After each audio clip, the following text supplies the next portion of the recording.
Bonjour et bienvenue dans cette vidéo qui va vous présenter toutes les solutions de la chasse au trésor sous les étoiles.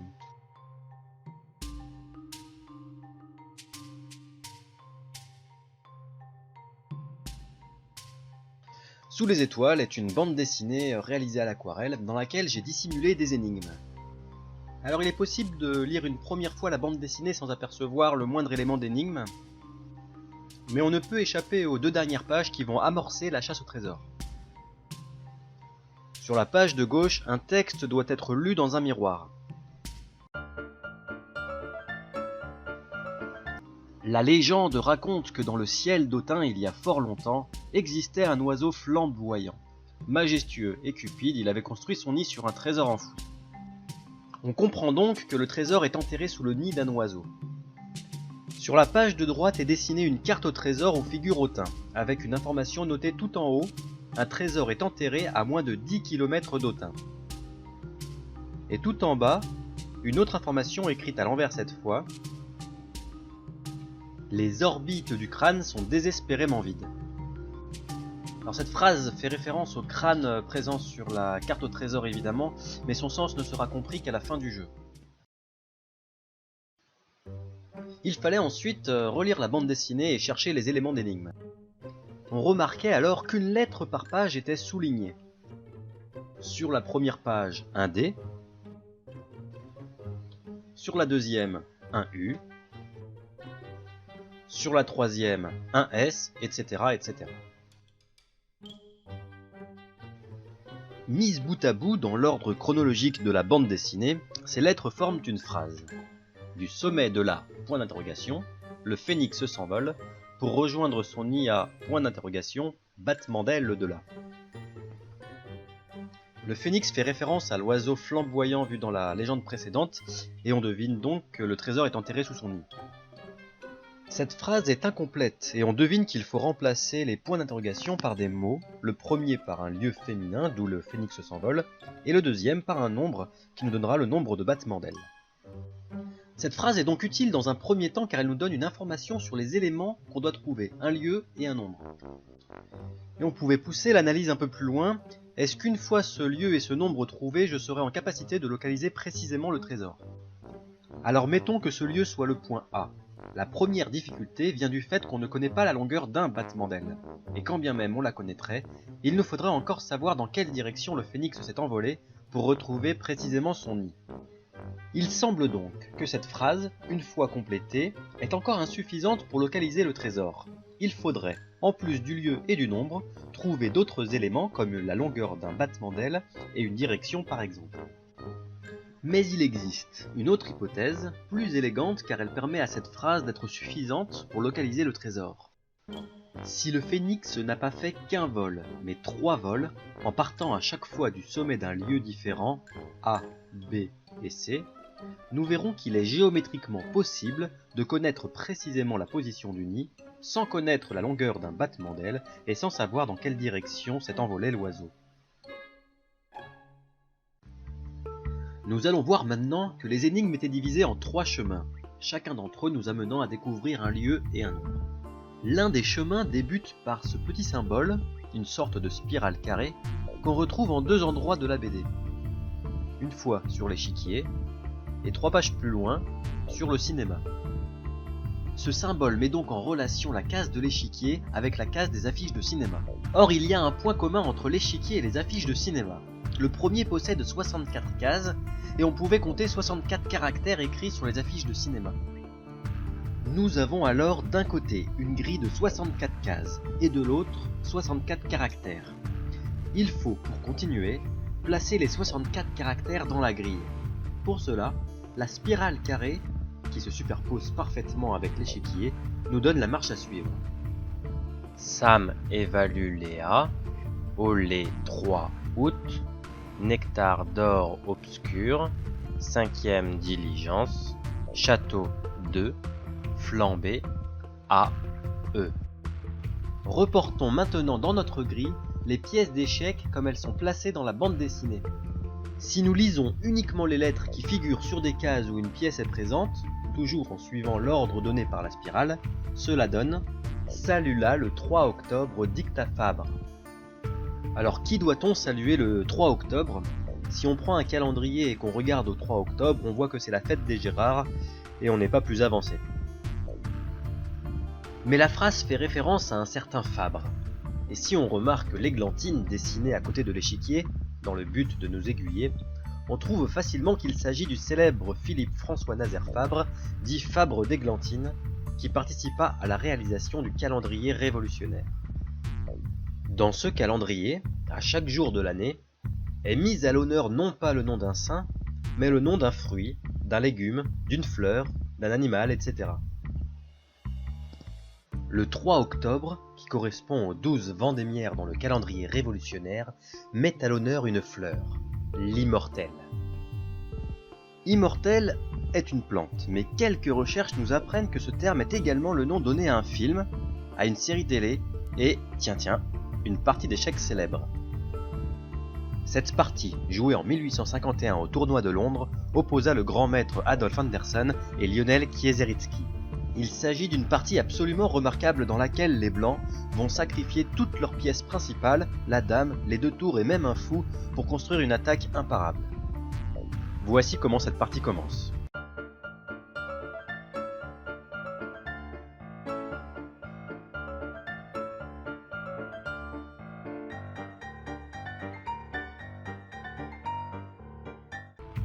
Nous arrivons au coup 18 de la partie. Or, cette configuration est exactement la même que celle de la partie d'échecs dessinée sur la bande dessinée. Reprenons à présent notre grille de caractères et terminons la partie comme elle s'est déroulée en 1851. Le fou noir prend la tour sur une case C, le pion blanc avance sur un A, dame noire prend la tour sur un S, le roi se déplace sur un C, le cavalier noir va sur un A, le cavalier blanc prend un pion sur un D, le roi va sur un E, la dame se sacrifie sur un 2, le cavalier prend la dame sur ce 2, et le coup de grâce est donné par un fou sur un 5. Cascade 225. Nous venons de trouver un lieu féminin et un nombre. La cascade fait référence à la cascade de Briscou, notée sur la carte au trésor. Nous pouvons alors compléter la phrase trouvée précédemment. Du sommet de la cascade, le phénix s'envole pour rejoindre son nid à 225 battements d'ailes de là. Mais comme nous l'avons vu, cette phrase est encore insuffisante pour trouver précisément le trésor.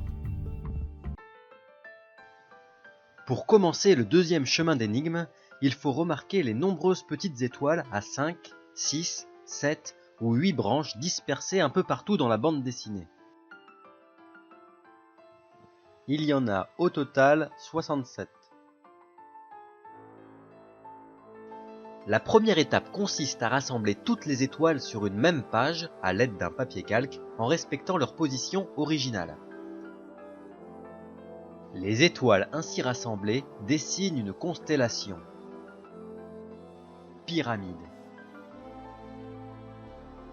Nous voilà déjà avec un lieu féminin, la pyramide de Coire dessinée sur la carte au trésor. Pour aller plus loin, il faut écouter le conseil de Khalil lorsqu'il parle des étoiles. Elles sont si belles, si loin, essayent de dépasser l'impression de planitude qu'elles donnent et oublient les constellations figées pour l'éternité qui renvoient à notre seul point de vue. Il faut voir les étoiles en 3 dimensions. Il faut donc voir les étoiles en 3 dimensions et changer de point de vue. Les étoiles sont réparties en 4 catégories de taille, des plus petites, à 5 branches, aux plus grandes à 8 branches.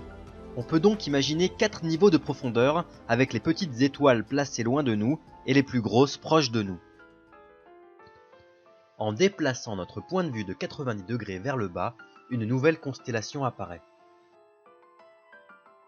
Le premier symbole, on le reconnaît, car il est présent à la page 57 de la bande dessinée.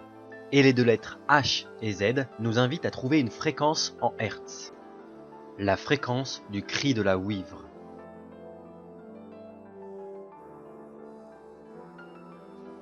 Et justement, Khalil, qui a l'oreille absolue, nous dit que ce cri était un sol 4 dièse, qui correspond à une fréquence de 831 Hz environ. Mais Khalil fait une erreur, car lorsqu'il a entendu le cri, il se trouvait dans une voiture lancée à pleine vitesse en direction du cri. Il roulait alors à 152 km/h. Or, à cette vitesse, la fréquence perçue est fortement modifiée par ce qu'on appelle l'effet Doppler. Le cri est en réalité plus grave que ce que Khalil a entendu. Lorsque la température de l'air est de 15 degrés, la vitesse du son est égale à 340,5 mètres par seconde. Il est alors possible de calculer la fréquence réelle du cri de la ouïbre.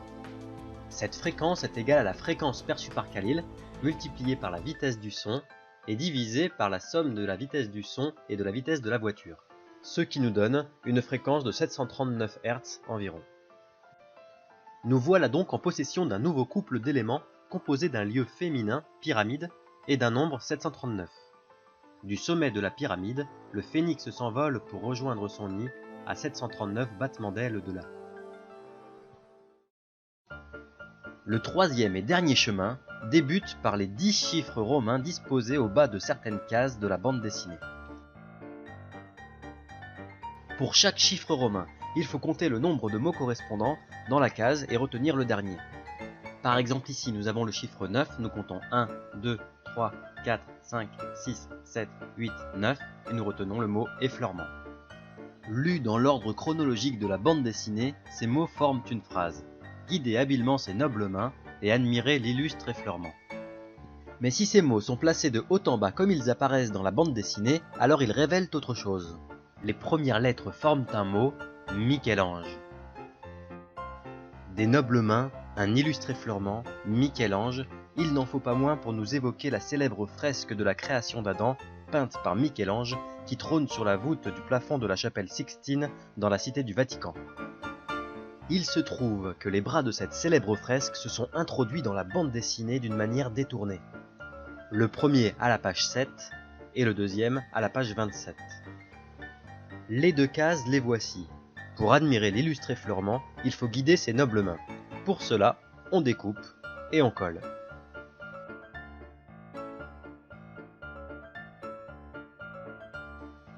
Basile nous dévoile alors le premier élément, la coiffe au diable.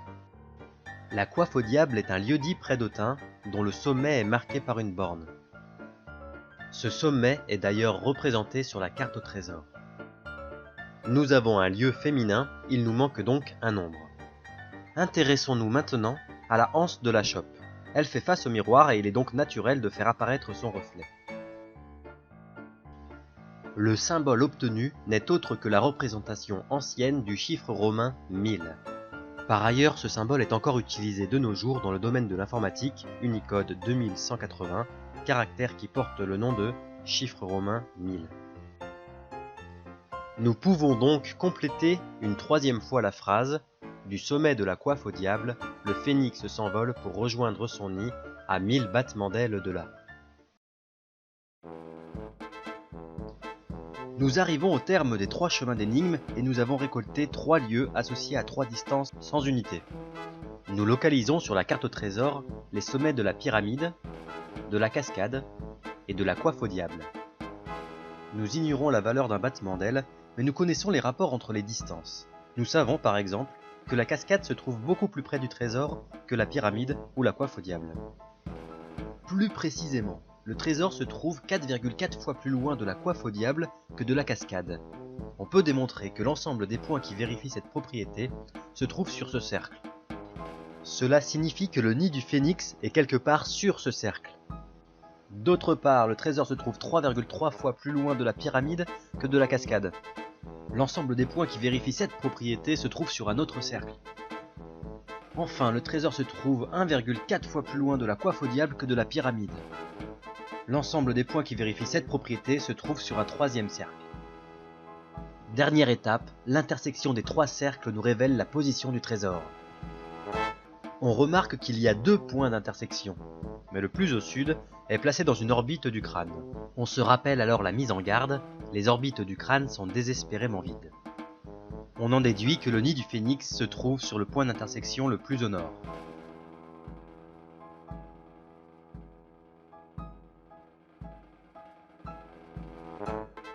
Et voilà, une fois sur le terrain, nous découvrons dans le coude du chemin une ancienne charbonnière comme celle décrite dans la bande dessinée. Et au centre de cette charbonnière se trouve le foyer d'un feu de camp, autant de signes qui nous évoquent le nid d'un phénix. Le trésor était enterré à 40 cm sous le feu de camp.